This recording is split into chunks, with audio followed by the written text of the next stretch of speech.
दोस्तों अगर आप भी पेटीएम का यूज़ करते हैं तो पेटीएम को लेकर बहुत बड़ा यहाँ पर अपडेट आ गया है, जो कि आपका है पेमेंट से रिलेटेड अपडेट यहाँ पर आ चुका है। पेटीएम ने यहाँ पर उसका जो अपडेट निकाला है उसी के बारे में आज की वीडियो में बात करने वाले हैं। अगर आप पेटीएम से लेन देन करते हैं तो अपडेट आपके लिए बहुत यहाँ पर यूजफुल होने वाला है। अगर आप ये अपडेट नहीं जानते हैं तो आपको जो पेटीएम अकाउंट में पैसे आते थे उसको लेकर अपडेट है, तो उसके लिए आपको जानना जरूरी है। इसको आप डिटेल में यहाँ पर जान लें। तो चलिए हम किस देरी का आपको क्या अपडेट आया उसके बारे में हम बता ही देते हैं। पेटीएम की तरफ से यह अपडेट आया है कि जो कि पेटीएम का अगर आप यहाँ पर जो सेविंग अकाउंट अभी तक आप यूज करते थे उससे अगर आपको कोई पेमेंट एक्सेप्ट करता है, तो जैसे अगर कोई आपको पेमेंट भेजता है आपके पेटीएम पेमेंट बैंक अकाउंट में, तो सिर्फ एक महीने में सिर्फ वो 50 बार ही आपको पेमेंट कर सकता है। मतलब 1% बात नहीं कर रहे हैं, कोई भी अगर आपको पेमेंट करता है ओवरऑल, अगर आपके पेटीएम अकाउंट में जो पेटीएम पेमेंट बैंक का सेविंग अकाउंट है उसमें सिर्फ आप 50 बार ही मतलब पेमेंट ले सकते हैं। सिर्फ 50 बार ही पेमेंट आप अपने अकाउंट में रिसीव कर पाएंगे, चाहे कोई भी आपको पेमेंट करता है, चाहे आपकी कोई शॉप है उससे कोई अगर पेमेंट करता है क्यूआर कोड के थ्रू या वैसे कि आपको पैसे भेजता है, तो आप अपने पेटीएम पेमेंट अकाउंट में सिर्फ 50 बार ही आप इसको पैसे एक्सेप्ट कर पाएंगे।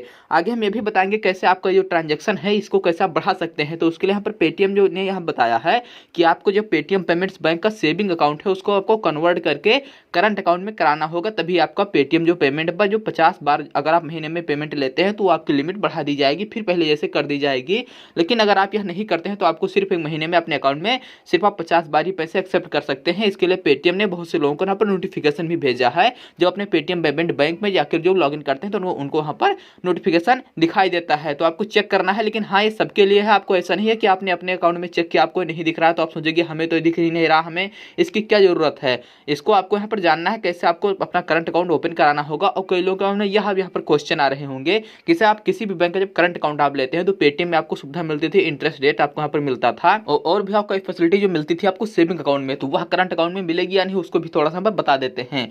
देखिए पेटीएम ने यह बताया है कि अगर आप सेविंग अकाउंट से करंट अकाउंट में कन्वर्ट करते हैं अपने जो अकाउंट को, आप उस पर अपग्रेड करते हैं तो आपको सारी सुविधाएं दी जाएंगी। आपको इंटरेस्ट भी आपको जितना पहले मिलता था उतना ही आपको दिया जाएगा, उससे आपको कोई भी यहाँ पर फर्क नहीं पड़ेगा, सारी सुविधाएं आपको मिलेगी। बस आपका जो पेटीएम पेमेंट बैंक का सेविंग अकाउंट है उसको करंट अकाउंट में अपग्रेड कर दिया जाएगा, तभी आप एक महीने में 50 से ज़्यादा बार अपने अकाउंट में पेमेंट को आप यहाँ पर ले सकते हैं। उसके लिए आपको जो है पेटीएम पेमेंट बैंक में ही आपको सुविधा मिलेगी अपने अकाउंट को आपको पेटीएम पेमेंट बैंक का जो है सेविंग को अकाउंट को करंट अकाउंट में कन्वर्ट करने का। उसमें आपको कहीं भी नहीं जाना है, कोई भी आपको चार्ज नहीं पे करना है। तो अगर आप पेटीएम में एक महीने में 50 से अगर कम बार अगर आप पेमेंट लेते हैं, आप उतना ही पेमेंट लेते हैं, तो आपको तो कोई जरूरत है ही नहीं इसको अपग्रेड कराने की। लेकिन हाँ, अगर आप कुछ शॉप चलाते हैं या वैसे अगर आपके पास ज़्यादा पैसे का लेन देन करते हैं, जैसे आपके अकाउंट में एक महीने में 50 से अधिक बार अगर आपके पैसे आते हैं, तो आपको जो अपना अकाउंट है उसको अपग्रेड कराना ही होगा, तभी आप यहाँ पर पेमेंट कर पाएंगे। तो आने वाले नेक्स्ट वीडियो में आपको हम यहाँ पर ये भी बताएंगे कि आपको कैसा अपना जो पेटीएम पेमेंट बैंक का सेविंग अकाउंट है उसको आपको करंट अकाउंट में अपग्रेड करना है। तो यही आज के लिए आपको लोगों के लिए इंपॉर्टेंट अपडेट था।